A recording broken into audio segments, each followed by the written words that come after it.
का भाई है गंगोत्री से, उसने कैसे हम सबका उद्धार किया है और इसी गंगा में से कैसे रत्न निकले हैं, श्याम भगवान जैसे, गीता भगवान जैसे, कमला भगवान जैसे, कैसे कैसे इस मंथन से हम लोगों को लाभ मिला है। ये पूरा अप्रैल उनका शुक्राना करने के लिए है।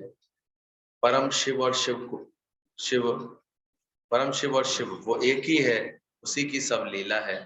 अपने संकल्प से ही सब प्रकट होता है। वह परम शुद्ध चैतन मेरी अपनी आत्मा है, मैं ही हूँ। ये निश्चय कराने के लिए और भव सागर से पार करने के लिए उस सत्ता को साकार रूप में आना पड़ता है। आज जुगात से ये खेल चलता रहा है परमात्मा का। ये विश्वास दिलाने के लिए I and my father are ever one. वह परम शिव और शिव एक ही है, सब उसी की लीला है। अपने संकल्प से ही वह प्रकट होता है।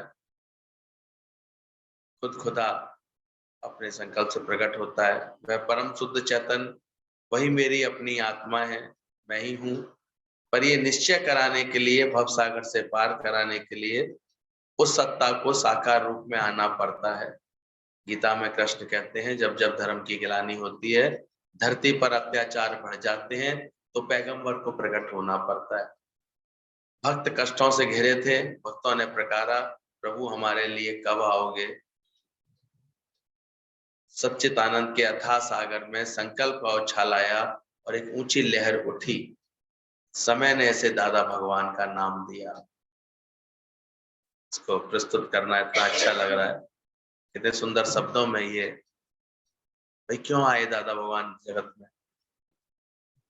ऐसे तो इंसान जी रहे होते हैं, ये अचानक ही कैसा ज्ञान का पुंज कैसे प्रकट हो जाता है और किस हेतु प्रकट होता है, उसका क्या काम होता है, ये भी हमको समझ में आना चाहिए। हमारी पुकार होती है भक्तों की कि प्रभु कब आएंगे। तभी सच्चिदानंद के अथाह सागर में संकल्प का उछाल आया और एक ऊंची लहर उठी। समय ने ऐसे दादा भगवान के नाम से बुलाया। बूंद है या लहर है या सागर है, पर है तो सब पानी ही। निराकार ही साकार रूप धारण करके धरती पर अवतरित होता है। निराकार साकार धारवाएं। पूर्णमदः पूर्णमिदं पूर्णात् पूर्णमुदच्यते पूर्णस्य पूर्णमादाय पूर्णमेवावशिष्यते। आत्मा के लिए यही पूर्णता का महामंत्र बोला जाता है। पूर्ण से ही पूर्ण का प्रकट होता है। जो शेष है पूर्ण ही है ही है। ब्रह्म ज्ञानी आप परमेश्वर। भले ये गुरु की उदारता होती है, तो ये सत्य हमको बताता है। दादा भगवान इस बार भी कह रहे थे, गुरु तो बोलता ही रहेगा, मान ना मान तू है भगवान, तू है ही भगवान। लेकिन कभी कभी हम अपनी पूरी गहराई ना समझने के कारण इस शरीर को भगवान मानने लगते हैं। शायद गुरु मेरे लिए बोल रहा है तो शरीर के लिए बोल रहा है। डैडी कह रहे थे अभी, बोले कभी कदाचित शरीर को भगवान मत समझ लें, वरना हेला कश्यप जैसा अहंकार आ जाए। बोले हमने उस शक्ति को भगवान बोला है, उस तत्व को भगवान बोला है। शरीर किसी का भगवान नहीं होता। तो यहाँ भी शरीर को नहीं समझना, पर वो सत्य जिसमें वो टिक गए, उस निश्चय में जो दादा भगवान एकदम टिक गए अंदर से, परम शिव और शिव एक ही है, इस अवस्था में आ गए। तो समय ने से दादा भगवान के नाम से पुकारा। पूर्ण से पूर्ण ही प्रकट हुआ। जो शेष है पूर्ण ही ही है। ब्रह्म ज्ञानी आप परमेश्वर। कृष्ण कहते हैं, मैं अनादि हूँ, अनंत हूँ, जिसका आदि अंत नहीं तो मध्य भी नहीं है, पर फिर भी भासता है। इसी तरह लोक भाषा में हम कहते हैं, दादा उनका जन्म 3 जनवरी 1891 में हैदराबाद सिंध में हुआ। थोड़ा ज्ञान को इतनी और उसके साथ श्रवण करना चाहिए कि अचानक ही कोई पूछे कब प्रकट हुए थे आपके आदि गुरु दादा भगवान, हमको ये उत्तर आना चाहिए। क्या बताया था? 3 जनवरी 1891। जन्म स्थली के विषय में कहा जाता है हैदराबाद सिंध में। एक पाकिस्तान में हैदराबाद स्थान है, वहां सिंध प्रांत में हैदराबाद। वहां उनका जन्म हुआ। 1891 में हुआ, पार्टीशन से पहले था। पूरा भारत एक बोला जाता था, अब वो हिस्सा पाकिस्तान के पास है। और यही कारण बना कि जब पार्टीशन हुआ तब दादा भगवान अपना सब कुछ त्याग करके फिर इधर आ गए थे। उनका पूरा परिवार भारत में आ गया था। दादा भगवान का जन्म 3 जनवरी 1891 में हैदराबाद सिंध में हुआ। वह एक धनाढ्य परिवार में प्रकट हुए। Born with the silver spoon in the mouth, ये मुहावरा है। वहां के बहुत अच्छे धनाढ्य परिवार। सिंधियों में तो हम देखते हैं विशेष ही कर्म की कुशलता होती है, जुझारू होकर के मेहनत करके कार्य करने का शौक होता है, तो बड़ी जल्दी ही वो अपनी आर्थिक उन्नति करते। तो परिवार भी उनका धनाढ्य था, सब बहुत संपन्न थे उस समय पाकिस्तान में। इसलिए दादा के लिए मुहावरा बोला जा सकता है कि born with the silver spoon in the mouth, चांदी की चम्मच मुंह में लेकर के आना, मतलब सब संपन्नता के साथ प्रकट होना। बचपन से ही निराले निराले से थे। वह सदा खुश रहते और सबको खुश रखते थे। अपने सब सुख दुख सब में बांट करके उन्हें खुशी मिलती थी। ये एक निष्काम स्वभाव उनका बचपन से ही रहता था, सबको खुशी देना। एक देखो बालक स्वभाव होता है, वो चीजें अपनी बनाता रहता है, मेरी है मेरी करता है, और एक को कुछ दो तो बांटने की कोशिश करता है। उसको बोलो इसको दे दो, इसको दे दो, तो दे देगा फौरन, क्योंकि इसके अंदर में पॉजिटिव मूड नहीं है अंदर से। तो ऐसे ही दादा सदा खुश रहते थे, सबको खुश रखते थे। अपने सब सुख सब में बांट करके उन्हें खुशी मिलती थी। किसी के थोड़े समय के सुख के लिए वे खुद कष्ट सहन करने के लिए तैयार हो जाते थे। तो ये मूल स्वभाव भी है उनकी निष्कामता का। I may die that you may live, भले मुझे कष्ट मिले कोई बात नहीं, लेकिन दूसरे को खुशी मिल रही है, इसी में खुश रहना। दादा भगवान की शिक्षा कॉन्वेंट स्कूल में हुई, अंग्रेजी स्कूल में हुई थी। पढ़ाई में हमेशा आगे रहते थे और यही कारण है उनकी इंग्लिश इतनी अच्छी थी। जब वो लेटर्स उन्होंने ज्ञान के इंग्लिश में लिखे हैं, वो इतने सुंदर वर्ड्स उसमें यूज किए इंग्लिश के कि पहले हम लोग याद है कि बैठ करके डिक्शनरी से कभी कभी उसके अर्थ खोजते थे। एक बार गुरुजी ने एक इंग्लिश लेटर की दी थी, दादा भगवान के लेटर्स, और इसका अनुवाद करके देखो तुम लोग क्या कर सकते हो। सबने कोशिश करके, हम थे, वरुण था वहां पर, एक बार ऐसे ट्रांसलेट किया तो कितने शब्द तो ऐसे थे कि इसके लिए डिक्शनरी खोलनी पड़ रही थी। तब लगा कि कितने विद्वान थे हमारे दादा भगवान, कैसे शब्दों का कहाँ कैसा प्रयोग करना है, कैसे समझना है, किस भाव से रखना है। तो ये कॉन्वेंट इंग्लिश स्कूल में पढ़े होने के कारण एक बुद्धिमानी थी। कहते थे दादा क्लास में जो कमजोर लड़के थे दादा भगवान उनका ध्यान रखते थे। ये एक स्वभाव शुरू से उनका, कमजोर बच्चों का ध्यान रखना। होशियार तो चलो बढ़ ही जाएंगे, इसलिए कभी कभी वो कमजोर बच्चों की तरफ से प्रश्न पूछते थे टीचर से। टीचर कहता था तुमको तो इस प्रश्न का उत्तर आता है ना, तो फिर चुपचाप सर हिला के कहते थे कि लेकिन मेरे और साथियों को क्लियर नहीं हो रहा है, आप प्लीज दोबारा इसको क्लियर कर दीजिए, दोबारा अच्छे से बता दीजिए। निष्कामता के ये छोटे छोटे रूप होते हैं। एक अपने लिए जीता है इंसान, एक दूसरों को कैसे, उसकी भलाई कैसे हो। तो ये बचपन से ही उनके दादा की गुण था। दादा भगवान ध्यान रखते थे कमजोर बच्चों पर, लड़के दादा भगवान ध्यान रखते हुए उनके होमवर्क को मैं भी करने में मदद करते थे, जिससे वे बच्चे सजा से बच जाते थे। इम्तिहान के दिनों में दादा भगवान उनकी पढ़ाई में मदद करते थे। जब बच्चे फेल होने से बच जाते थे, उन कमजोर लड़कों को दादा भगवान कहते थे क्लास में टीचर से प्रश्न करो ताकि उनके संशय दूर हो। अभी भी बड़ा अच्छा लगा जब ये प्रश्न जब दादा भगवान से पूछा गया कि आपने कैसे ये पद पाया, कैसे इतनी ऊंचाई पाई। आपने अपने गुरु से कैसे ये ज्ञान हासिल किया। एक ही बात छोटी सी बोली, जैसे स्कूल में बच्चे प्रश्नोत्तर करते हैं तो टीचर उनको अपना बेस्ट दे पाता है। अब जो चुप रहते हैं, गुम रहते हैं, तो वो पूरी बात नहीं क्लियर समझते, फिर वो अपने अज्ञान को बनाए रखते हैं। पर मैंने कभी भी संकोच नहीं किया, पूछा, नहीं समझ में आई बात फिर पूछा, नहीं समझ में आई फिर पूछा, पूछ के क्लियर किया उसको। तो यही दादा भगवान का जो बचपन का स्वभाव था, ये उनको ज्ञान सीखने में भी काम आया। नहीं तो अक्सर संकोच में हम अगर कुछ बोलेंगे सत्संग में तो हमें क्या समझा जाएगा, फिर हमें कोई ऐसे कहेगा अरे इतने दिन से आ रहे हैं अभी तक ये बात नहीं जानते, अपने आप ही अनुमान ज्ञान लगाते रहते। जबकि देखा यही गया, अगर कोई बात करता है ना, उल्टा चार का लाभ और हो जाता है, सबको कुछ ना कुछ सीखने को मिल जाता है। और धीरे धीरे जो मैं एक अंदर, मैं सबके सामने पूछूंगी तो फिर क्या क्या सोचेंगे।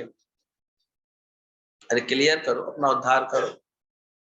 अपना कोई बात है क्लियर नहीं हो रही है, बार बार पूछ करके गुरु से उसको क्लियर करो। तो दादाजी ये बचपन से ये इस बात को अच्छे समझते थे। कहते कमजोर लड़कों को दादा भगवान कहते क्लास में टीचर से प्रश्न करो ताकि तुम्हारे संशय दूर हो। डाउट्स बने हुए ना, तुमको ये नहीं बने रहने चाहिए, तो पूछना चाहिए।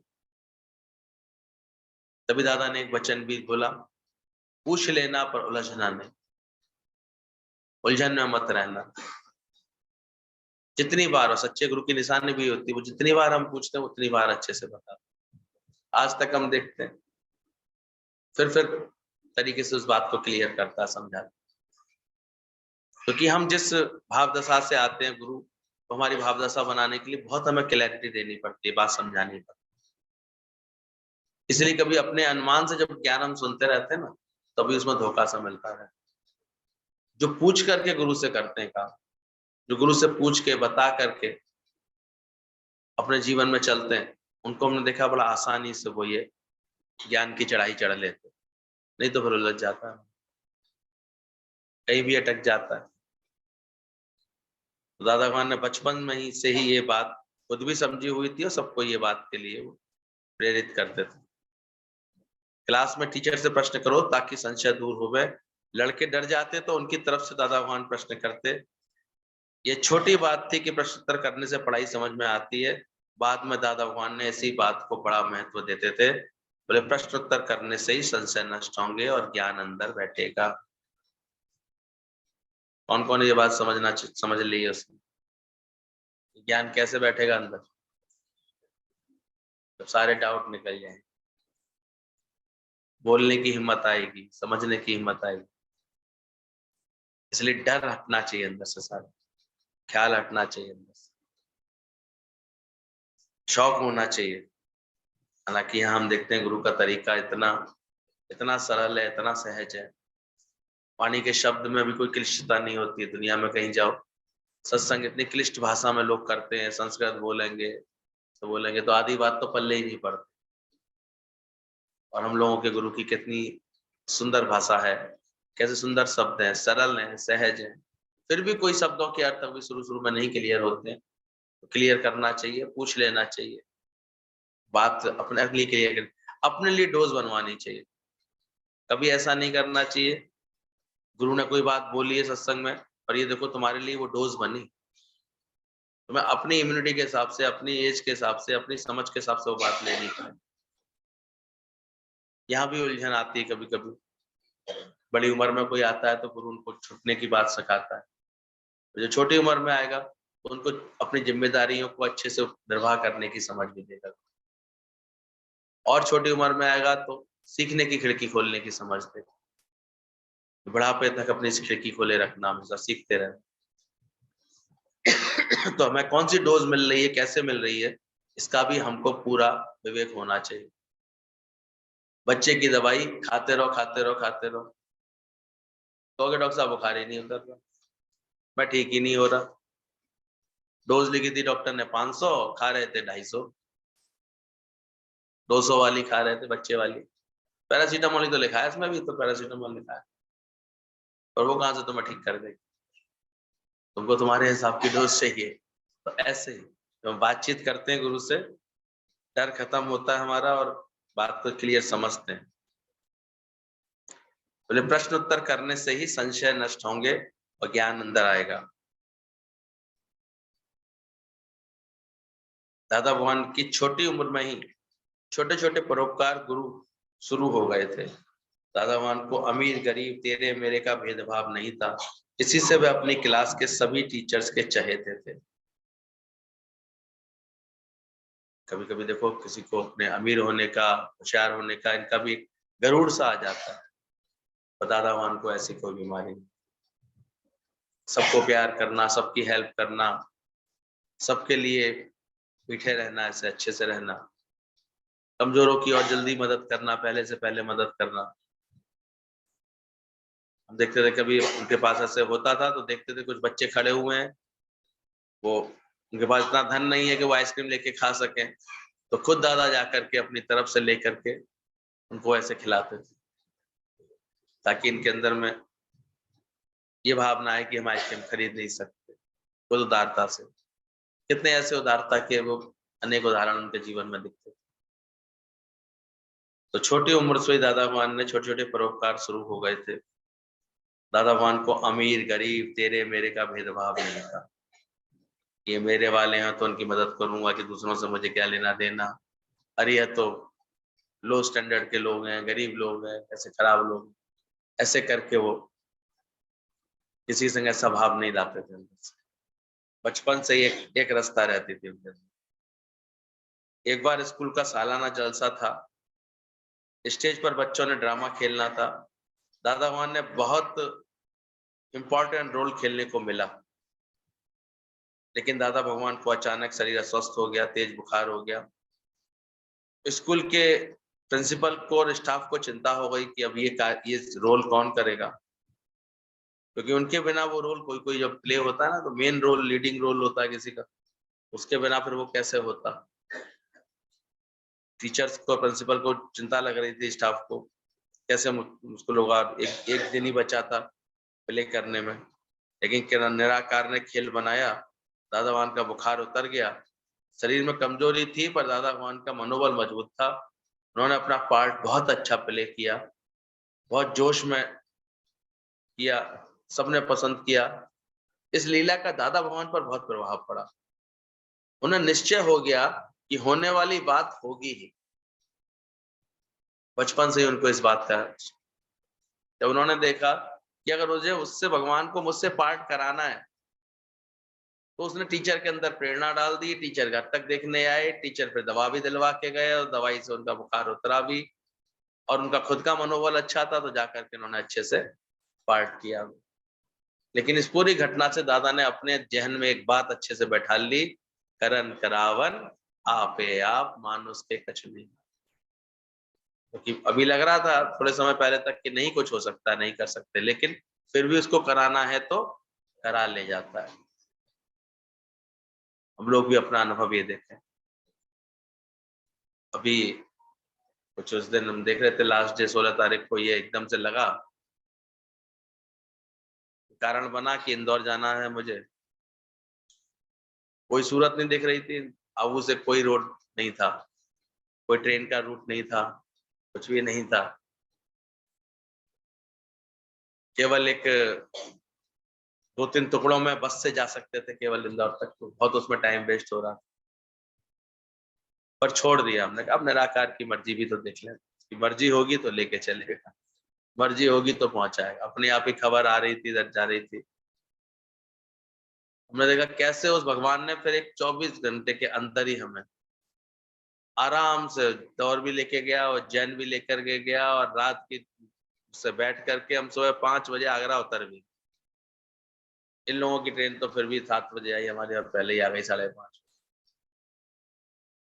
जब छोड़ के चले उस पर तो उसने अपने आप सारा सेट कर दिया, कोई ना कोई ऐसे निकल आता है। तो अब लगता है जहां इस शरीर को ले आना होता है, इसकी भी कभी व्यर्थ उलझाव नहीं करना चाहिए।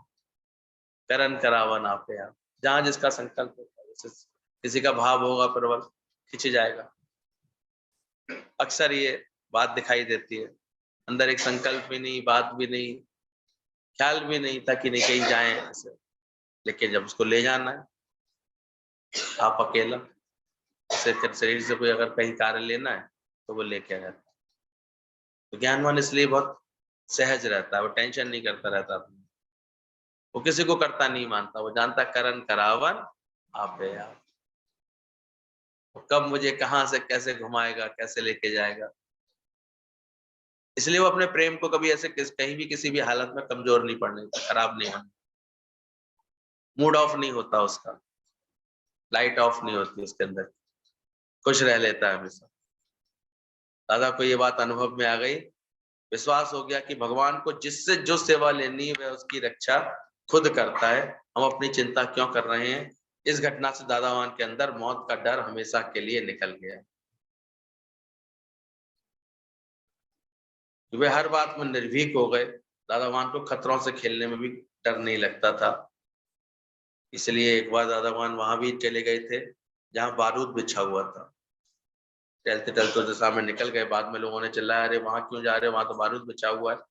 और बारूद के धमाके शुरू भी हो चुके थे, वो रोके नहीं जा सकते थे।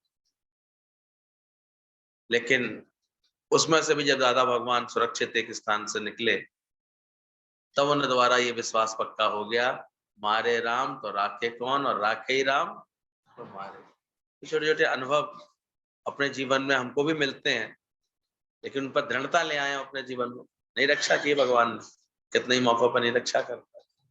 अब उसे अगर शरीर से कोई कार्य लेना है तो उसकी रक्षा का जिम्मेदारी उसके ऊपर होती ही है, वो करवा ही लेगा। ये भी एक अनुभव बना दादा भगवान का, उनका विश्वास और दृढ़ हो गया कि जाको राखे साइया मार सके ना कोई। घर वालों को चिंता होती थी कि इतना निडर और लापरवाह होना ठीक नहीं, समझाने भी आते थे। दादा के एक बड़े भाई थे, वो भी उनको समझाते थे कि ऐसे इतनी बेफिक्री नहीं होनी चाहिए। तब दादा भगवान उन्हें तसल्ली देते, मुझे तो मौत मार ही नहीं सकती।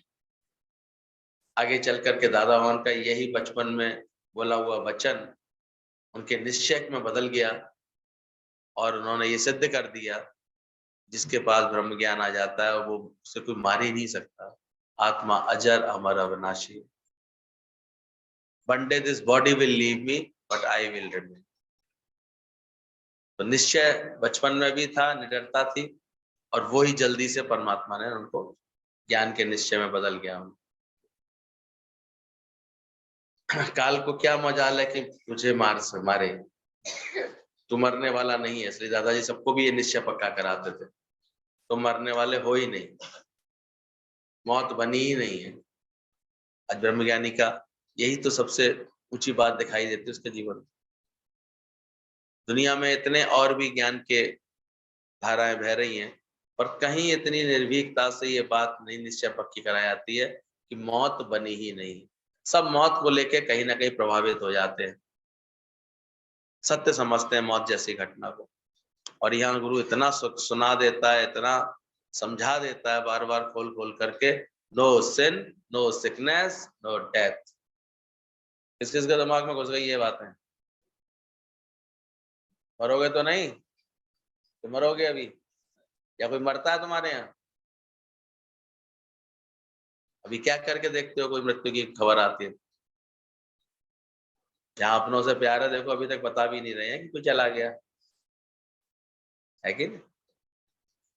तो मौत को सत्य क्या मानना, ये हमारी मन की एक अज्ञान के कारण कमजोरी होती है। हाय बड़ी कमजोरी, बड़ा ये हो गया, बड़ा ऐसे बड़ा, जबकि कुछ नहीं, चेंज है बस केवल संसार, मौत बनी नहीं। रोज श्रवण करते करते इस ज्ञान की सब वचनों को धीरे धीरे ऐसा लगता है कि सच में गुरु ने कैसे मुझे अजर अमर आत्मा में टिकाया। तो दादा भगवान हमेशा यही कहते थे, यही दादा भगवान का फंडामेंटल पॉइंट बन गया, काल को क्या मजाल है जो तुझे मार सके, मैं अजर अमर आत्मा हूँ। ये फाउंडेशन का बीज दादा भगवान में था ही था, और आंखों से ओझल था, जो आंखों से ओझल था अब वह फल निकला, तो सारे विश्व ने देखा और जय जयकार किया। लखनऊ में भी दादा भगवान के अंतिम शब्द यही थे, मेरी मौत ही नहीं है जो मुझे काट सके।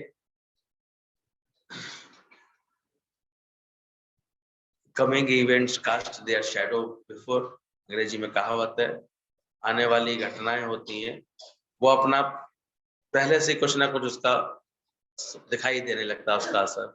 कोई घटना घटने वाली थी उसका पूर्वानुमान हो जाता है। तो ऐसे ही दादा भगवान के जीवन में ये छोटी छोटी बातें थी, इसको देख करके पूर्वानुमान हो गया और उसी कारण उनके अंदर में एक ऐसी निर्भयता थी, एक ऐसा निश्चय था, एक ऐसी अमरता का बोध था जो उनको ब्रह्म ज्ञान के बाद वो एकदम प्रकट हो गए अपने स्वरूप में। और एक ये अद्भुत पॉइंट जो हमारे दादा भगवान के वो प्रकट हुए, no sin, no sickness, no death. फिर इसमें चर्चा है दादा भगवान के व्यवसायिक काल की। पढ़ाई समाप्त करके दादा भगवान ने अपना पारिवारिक व्यवसाय संभाला। ऐसे नहीं थे कि कोई घर परिवार छोड़ करके कोई साधु सन्यासी बने हो, अपना कारोबार था वो उन्होंने क्या कार्य किया, और ज्ञान के गुण उनके अंदर सहज थे। कपड़े का कारखाना था, हीरो का आयात निर्यात था, कपड़े की रिटेल दुकान भी थी, उनके परिवार में काफी कारोबार थे जहां दादा भगवान खुद बैठते थे। कभी कभी कोई ऐसा ग्राहक आ जाता था जिसे कपड़ा पसंद होता था और खरीदने के पूरे पैसे नहीं होते, तो दादा भगवान उस पर भी करुणा करते थे।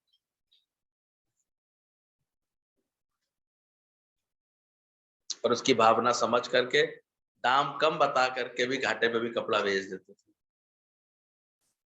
मूल कारण क्या था? कि मेरी दुकान से खुश होकर कोई बात नहीं, मैं तो फिर कमा लूंगा। तो उदारता जब किसी व्यक्ति के अंदर होती है ना, तो वो हर क्षेत्र में, हर बात में दिखाई देती। उनका मूल स्वभाव अपना ऐसा ही था। कहते थे ये तो कम से कम रेट टू रेट तो देंगे। मेरे घर वाले लेते अगर ये कपड़ा तो एक पैसा भी नहीं मिलता, नहीं मुनाफा मिला ना। स्टाफ कहता था या और कोई कर, ये क्या तुमने बिल्कुल रेट टू रेट बेच दिया, तुमने ऐसे कर दिया, नुकसान में बेच दिया। बोले कोई बात, कुछ तो मिला। अभी स्टॉक बचे आता तो क्लियरेंस नहीं लगाते, तब तो घाटे में भी दे देते हैं, ऑफ करके भी दे देते हैं। तो एक सुंदर समझ का हूं, इन सब बातों से उलझना नहीं, परेशान नहीं होते। दादा भगवान की बुद्धि भी बहुत तीक्ष्ण थी। दादा भगवान को करुणा करते थे, इसके लिए उन्हें डांट भी खानी पड़ती थी। औरों की खुशी के लिए दादा भगवान को कस खानी और डांट खानी दोनों मंजूर थे। ये भी एक निष्कामता का स्वभाव होता है। I may die that you may live. और अहंकारी तो तिलमिलाएगा, उससे कहने की कोई जरूरत नहीं है, मैंने नहीं किया। कोई कुछ कहे तो लग जाते हैं, लेकिन जैसे जैसे हमारा स्वभाव ऐसा बन जाता, क्या हुआ? गलती भले उसने की, डांट अगर मुझे मिल गई तो क्या प्रॉब्लम? कोई प्रॉब्लम है क्या? उसमें क्या फर्क पड़ गया? और हम देखते एकदम से मैं जब आके खड़ी होती है तो वो उलझाती है। दादा भगवान की तीक्ष्ण बुद्धि थी, तभी उन्हें ज्यादा मेहनत करने की जरूरत नहीं पड़ती थी। जल्दी ही वे हीरो के निपुण पारखी बन गए। इस धंधे में लाखों की कमाई थी। एक बार दादा भगवान ने लंदन में हीरे खरीदे, इतने में एक ग्राहक मिल गया, दादा भगवान को वो हीरे बेच दिए। कि 10 मिनट में खरीद में बेचने में 1 लाख का नफा हो गया। दादा भगवान को कार्स का शौक था। जब कार्स विदेश से इंपोर्ट होकर के आती थी मार्केट में, जो भी नया मॉडल आता था दादा भगवान वो कार खरीद लेते थे। दादा भगवान की सारी शॉपिंग और सूट्स की स्टिचिंग लंदन में होती थी। ध्यान से सुनना ही सब बात है। बच्चों को संभालने के लिए यूरोपियन आया करती थी। दादा भगवान ने भारत वापस लौटना था तो लंदन से जापान घूमते हुए, सैर करते हुए लंबे रास्ते से आते थे। पूरी शहंशाही थी, राजा थे तो राजा बन के ही रहे। लेकिन ये उस समय का है जब इनका व्यवसायिक काल अच्छा चल रहा था। फिर जब पलटा खाया तो उन्होंने उसी भांति जैसे 14 वर्ष भगवान राम ने उतना ही प्रेम से वनवास को स्वीकार किया जैसे वो अपने राजमहल में रहते थे। तो यही आदर्श हमारे दादा भगवान का बना। उसके बाद जब माया ने धोखा दिया तो उन परिस्थितियों को भी इतने शानदार तरीके से स्वीकार किया कि बाद में तो 2 जोड़ी कपड़े जिसके भी कॉलर वो पलटवा लिया करते थे, इतने नॉन पॉजेसिव होकर के भी रहे। ऐसे जन्म लेने वाले, ऐसे अमीरी में पलने वाले इनका जीवन और इतनी भरपूरता से जीने वाला जीवन रहा जब कभी इनका, लेकिन 40 साल की उम्र के बाद जब पलटा भाग्य का खेल, तो वो उसको भी अपना बहुत चांद लकी कहते थे, मुझे ज्ञान का धन मिल गया, तो झूठा धन छूटा तो सच्चा धन मुझे मिल गया, ऐसे बोला करते। बिजनेस के सिलसिले में दादा भगवान का विदेश जाना आना लगा रहता था। एक बार जब वो लंदन गए तो उन्होंने वहां हीरे खरीद करके कर साइन भेजे, सिंगापुर भेजे, साइन भेजे मतलब उन्हीं दोनों दूसरा महायुद्ध छिड़ गया। दादा भगवान को वापस भारत आना था, पर आने जाने के रास्ते बंद थे, ना हवाई जहाज से जाना मुमकिन था, ना पानी के जहाज से, सब जगह गोलाबारी चल रही थी। दादा भगवान लंदन में फंस गए, पराया देश था, सबको अपनी अपनी सुरक्षा की पड़ी थी, कौन किसकी ऐसे में मदद करता। दादा भगवान एक दिन बस की लाइन में खड़े थे, बस के टिकट के पैसे भी हाथ में नहीं थे। दादा भगवान को सोच ही पता नहीं कितने दिन और यहाँ रहना होगा, जगह का किराया, रहना, शाम खाना, किसी के पैसे नहीं थे उनके पास। इतने में एक व्यक्ति नजदीक आया, दादा भगवान के कंधे पर हाथ रख करके बोला, मैं आपको पहचानता हूँ, आप हीरो के परख में एक्सपर्ट हैं, मुझे यहाँ हीरे खरीदने हैं, क्या आप मेरी मदद करेंगे? बदले में मैं आपको कमीशन दूंगा। और दादा भगवान अचंभे में आ गए कि निराकार को मेरी अभी इतनी फिक्र है, तो फिर मुझे क्यों चिंता करनी है? कैसे निराकार ने अचानक ही खुद आकर के देखे जाता है। उसी शाम दादा भगवान ने 1 लाख रुपए के हीरे खरीद के दिए, कमीशन में 10,000 रुपए उनके हाथ में आ गए। इस ईश्वर के करोड़ों हाथ हैं, किसी भी रूप में आकर के बंदों की मदद करता है। निश्चय दादा भगवान को होने लगा इस बात का। दादा भगवान के व्यवसायिक काल में एक ऐसा व्यक्ति दादा भगवान के संपर्क में आया जो बड़ी मुसीबत में था, तो दादा भगवान ने उसे हर मुमकिन मदद की थी, उसका कारोबार बच गया, अब वह बहुत एहसानमंद हो गया।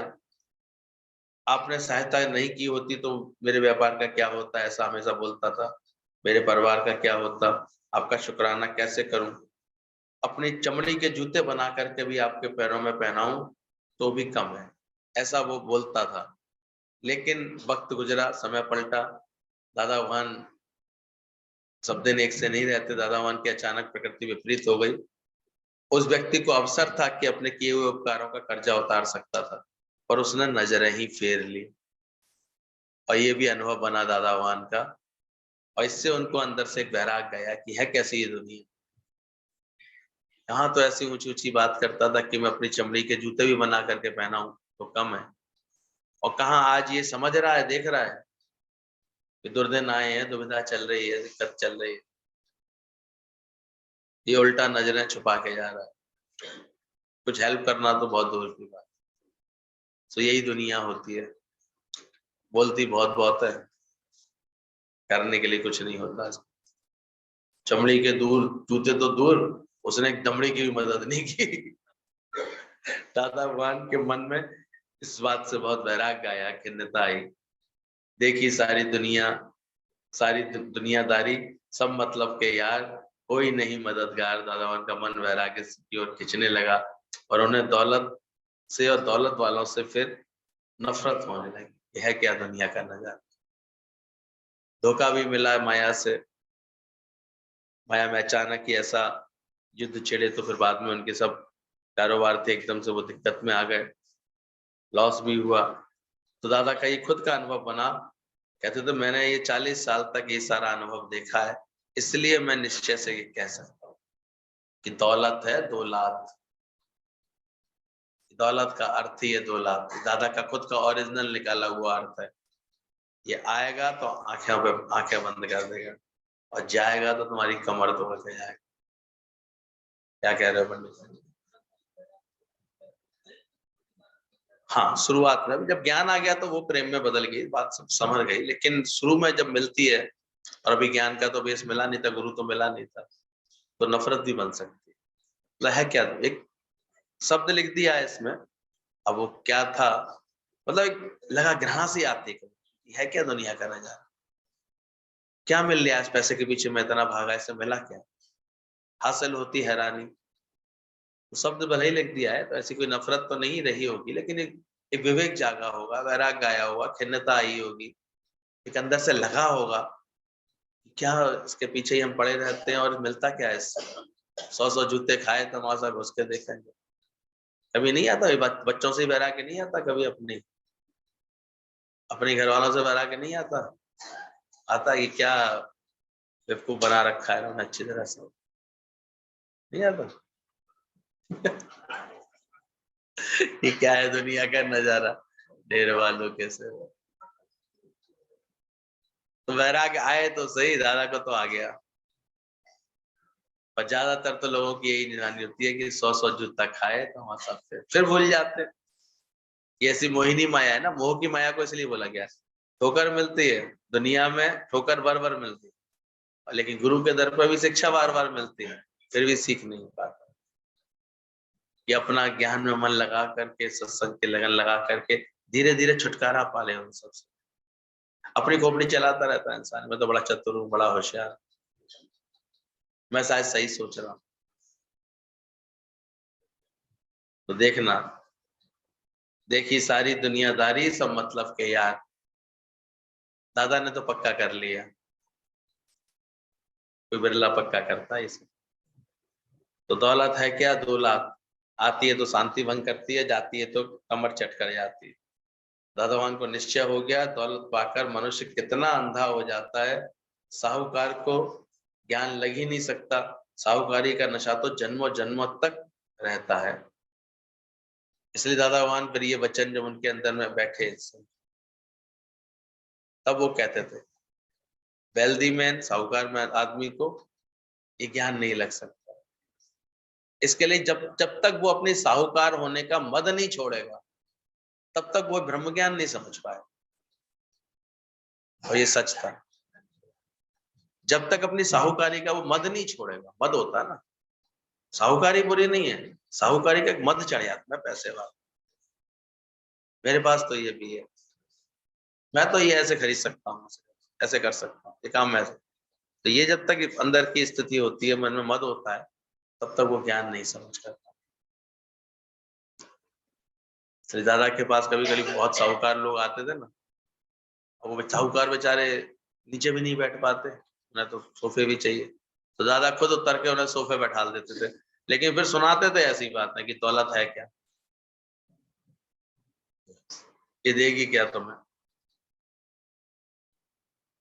दादा भगवान को निश्चित हो गया कि दौलत पाकर के मनुष्य कितना अंधा हो जाता है। और दादा ने अपना अनुभव बनाया। बाकी तो अभी तो बिल्कुल ही धारणाएं बदली हुई है, सबसे बड़ा रुपया, बाप बड़ा ना भैया, नहीं है। सोचो जाकर, देखा करो, तुम्हारे पास आ भी रहे हैं अगर कोई, तो काय के लिए आ रहे हैं?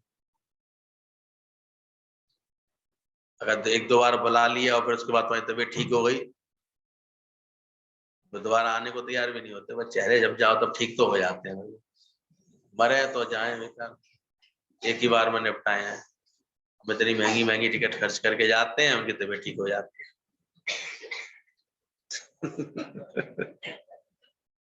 बाप बड़ा ना भैया, साहूकारी का नशा तो जन्मों जन्मों तक रहता है। इसलिए bye poverty from your Guru, bye death from your Guru, be nothing होने का भी ज्ञान पक्का करो गुरु के साथ। अंदर से ये वहा गरीबी करना भी सीखो। साहूकारी को प्राप्त होकर के मनुष्य आसुरी संपदा को प्राप्त हो जाता है। अनेक उसमें दुर्गुण आते हैं। Money can not buy village, पैसा अंधा बनाएगा, दुर्गुण आएंगे। देखो, आसानी से पैसे वाले ही तो देखो शराब खाने जाएंगे, जुआ घर जाएंगे। तो बेचारा अपनी दाल रोटी खा रहा है अपने नियम से, अपनी गरीबी में पल लिया, उसको अंदर ये सब चीजें नहीं आएंगी। एक मिडिल मैन आराम से अपना चलाएगा, लेकिन पैसा अधिक आ जाए फिर देखो कैसी कैसी बातें आती हैं। ये तो जो गुरु की लगन में आ गए, ज्ञान की पकड़ में आ गए, वो बचते हैं, बात अलग है। लेकिन है क्या दुनिया का नजारा, देखो यहाँ 12-12, 1-1, 2-2 बजे तक पार्टियां, वहां पर ऐसे टाइम वेस्ट कर रहे हैं। दिमाग में ऐसा पैसे की भूख घुस जाती है फिर अंदर से, क्या नहीं कर सकता है, बर्बाद हो रहे हैं फिर भी छूटती नहीं। यहाँ तक देखा पैसा है, पैसे की धारा तो रूठ भी आती है, अब नहीं भी है लेकिन नक्शेबाजी वैसे की वैसे ही है। कितना को देखते हैं डिप्रेशन में आकर के कमरे में घर में बंद हो जाएंगे, लेकिन नक्शेबाजी फिर भी नहीं छोड़ेंगे। स्थिति माया की यही होती है, 100 जूता खाए तमाशा। तो ज्ञान ध्यान की बात को समझाए तो वो समझ में नहीं आएगी, और इधर उधर की बात मिलता क्या है, तो दौलत करेगी क्या। साहूकारी को प्राप्त होकर के मनुष्य अपनी मनुष्य आसुरी संपदा को ही प्राप्त हो जाता है। क्राइस्ट ने कहा एक ऊंट का सुई के नक्शे में से पास हो जाना मुमकिन है, सुई की छेद में से ऊंट हाथी निकल सकते हैं, ये मुमकिन हो सकता है, पर साहूकार को स्वर्ग में प्रवेश पाना ये मुमकिन नहीं। यहाँ कोई गलती से साहूकार तो नहीं बैठा।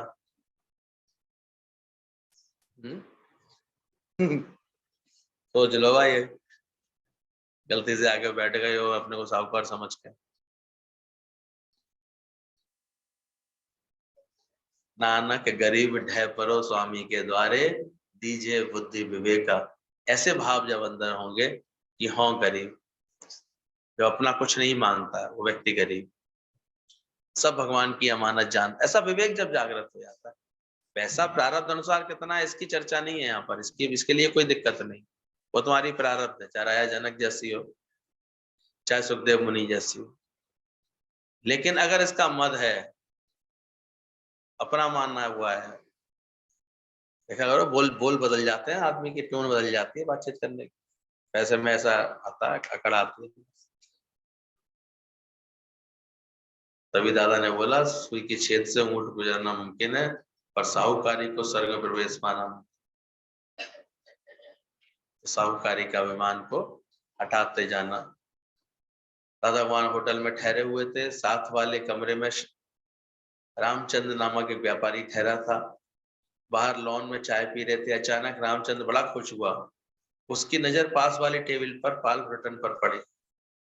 रामचंद्र ने उसे पहचान लिया, इमोशंस में आकर दादा भगवान को बताने लगा, ये बड़े मशहूर साहित्यकार हैं जिन्होंने रमण महर्षि का चरित्र लिखा है। सब जानते हैं रमण महर्षि को ढूंढा था, खोजा था, पाल ब्रटन ने जर्मनी से आए थे और वो ढूंढते हुए आए थे सत्य की तलाश में, और उन्होंने रमण महर्षि को ढूंढा और पाया कि भारत में छुपे हुए वेश में कैसे कैसे संत रहते हैं जो इतनी अच्छी समझ रखते हैं।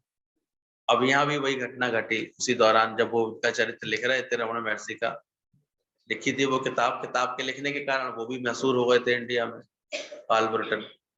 तो वो एक दिन ऐसे होटल में मिले, और होटल में बैठने के बाद फिर ट्रेन की बुकिंग थी, दादा भगवान ने सब सुना पर उन पर कोई प्रतिक्रिया नहीं हुई। जो अपने आत्मा में टिक जाता है, अपने आप अपने ब्रह्म स्वरूप में टिक जाता है, तो उसे कदाचित कोई आकर्षण नहीं रहता किसी बात का। कोई बहुत बड़ा आदमी आया है, कोई सेलिब्रिटी आया है तो उससे मिलना ही मिलना है, देखना ही देखना है। एक नॉर्मल रह जाता, अच्छा बहुत अच्छा काम किया तो अच्छा है, कोई बात नहीं। तो सहज भाव में चाय पीते रहे। रामचंद्र के लिए लेखक जैसे आसमान से उतर करके आया था, वो उससे वो जाकर के उनसे ऑटोग्राफ लिखवा लाए। पाल ब्रटन ने भी लिखा, you have come from heaven and you will go to haven.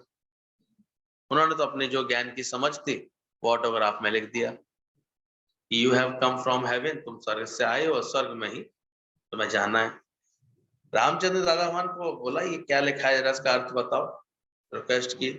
तो दादा भगवान ने समझाया, तू भगवान से आया है, तू आत्मा है, तू ग्रेट बॉर्न है, अज्ञान के कारण अपने को देह समझता है, अज्ञान नाश हो जाएगा जिस दिन, तो उस दिन तू भगवान को प्राप्त हो जाए।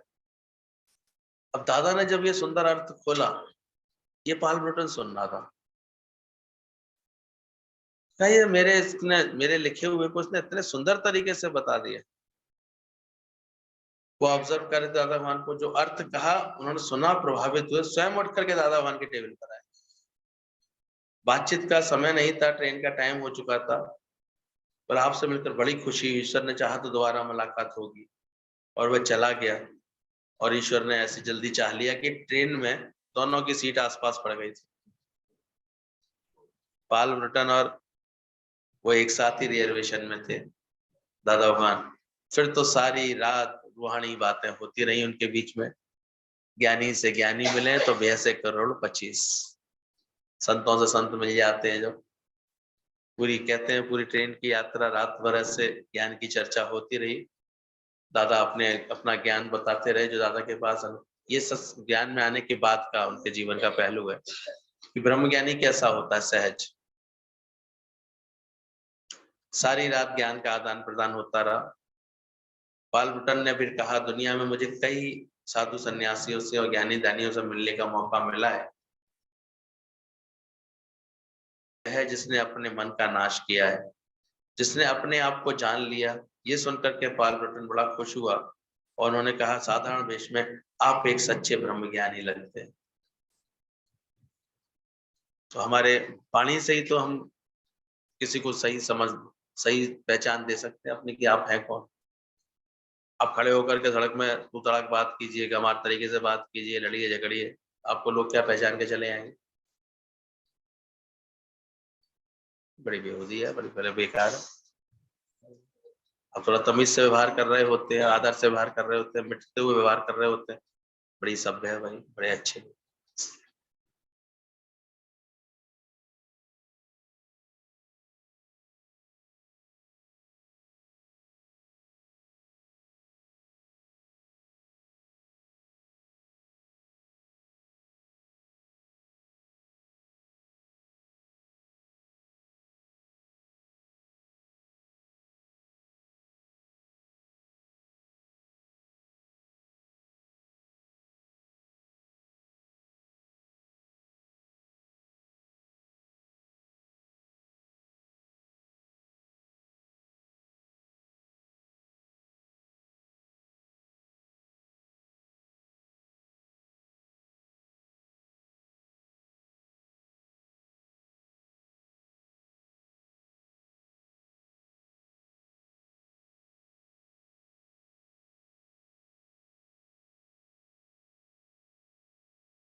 जय बाबा सतीश राया ने बोला, हे सूरदास जी साधु बाबा। आया, उसने बोला सूरदास जी। तो वो अंधा व्यक्ति ने भी बड़े प्रेम से बोला बाद में, बोले बैठ आओ राजन, शहर का रास्ता इधर से है। इससे पहले आपके मंत्री आए थे, उससे पहले आपके सेवक आए थे, और उससे पहले आपके सैनिक आए थे, वो भी इसी रास्ते पर गए। बोला आप अंधे होते हुए आपने पहचान कैसे लिया कि मैं राजा हूं, आपको दिखता तो है नहीं? तो बड़े मुस्कुरा के कहता है, सबकी वाणी उसका परिचय करा देती है। वो कैसे बात कर रहा है उससे उसकी औकात का समझ में आ जाता है, क्या समझ है उसके पास कैसे। तो इसलिए वचन संभाल के बोल, वाणी के स्वर संभाल लो, बस हो गया भजन। तो ये दादा भगवान की ये वाणियां ही थी जो पाल ब्रुटन जैसा भी फेमस साहित्यकार उस समय उनसे प्रभावित होकर के गया, उनके ज्ञान के गुण रहस्यों को समझ करके गया। वो लेखक जरूर बन गया था, लेकिन ब्रह्मज्ञानी के तत्व को तो ब्रह्मज्ञानी ही पहचान पाता है। बाद में उसने फिर पहचाना, इसको समझा। साधारण वेश में आप एक सच्चे ब्रह्मज्ञानी है। बाद में 14 वर्ष की मौन तपस्या के उपरांत जब करुणा करके दादा भगवान ने अपने को प्रकट किया, तो कहा कि मैं तुम्हें तुम्हारी बोली में समझाया है कि असाधारण वेश में पैगंबर आया हूं, तुम मुझे पहचानो, तुम मेरी बात का विश्वास क्यों नहीं करते? और सच में जब निश्चय पूरा हो जाता है तो एक करुणा बहती है। अभी भी दादा भगवान के वचन ये निकल रहे थे करुणा से भरे हुए कि तुम जल्दी ही अपना उद्धार क्यों नहीं कर लेते? तभी एक योगी ने पूछा, सच्चा ब्रह्मज्ञानी कौन होता है? तो दादा भगवान ने कहा, सच्चा ब्रह्मज्ञानी सुख दुख में पहाड़ की तरह अडोल होता है, मान अपमान में छोटे बालक की तरह सरल होता है और ज्ञान सुनाने में एक बैरिस्टर की तरह होता है। तो ब्रह्म ज्ञानी दुख मिले, जो ब्रह्म ज्ञानी गुरु मिले पूरा, तो काम रहे नहीं अधूरा। फिर गुरु के ज्ञान से सब मुश्किल होते आसान। ये ब्रह्म ज्ञानी की निशानी है। सच्चे ब्रह्म ज्ञानी की निशानी में दादा ने क्या क्या बोला? सुख दुख में पहाड़ की तरह अडोल होता है और मान अपमान में एक छोटे बालक की तरह होता है, इसे मान अपमान नहीं लगता।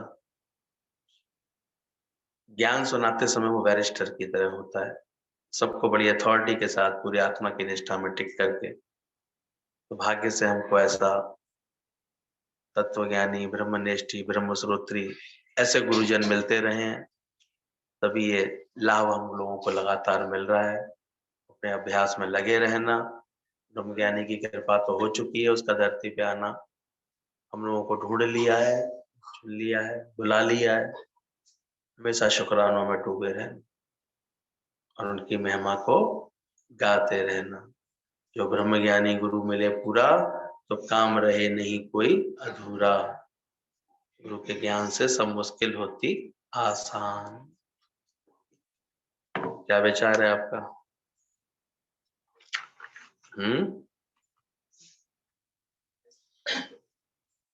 पहले भी पढ़ी है पुस्तक, इतना अच्छा लगता है दादा के विषय में बात करके।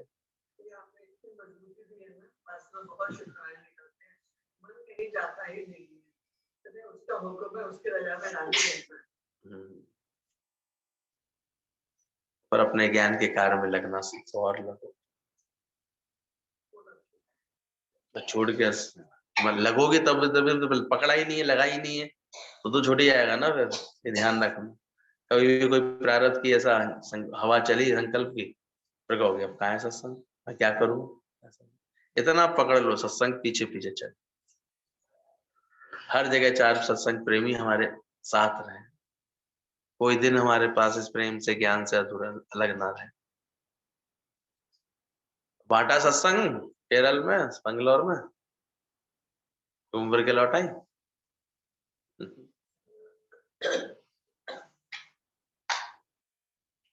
गर्मी लग रही है, मुंह को मारो, बढ़िया हो अभी क्या होता है? क्या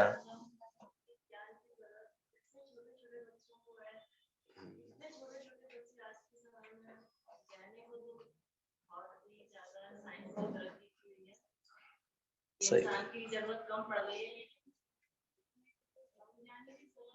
हर एक को है।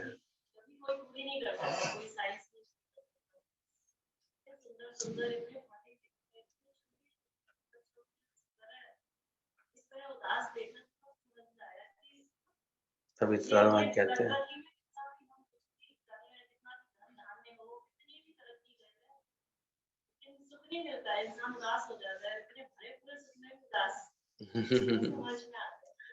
आजकल छोटे छोटे बच्चों को डिप्रेशन हो जाता है, परेशान हो जाते हैं।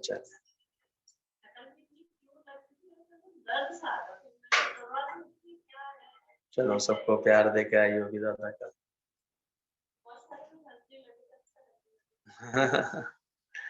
हंसाती हो सबको।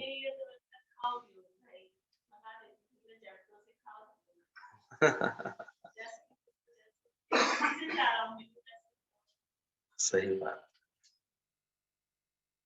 थोड़ा भी प्रेम करते हो तो प्रकृति कितनी अच्छी लगती है।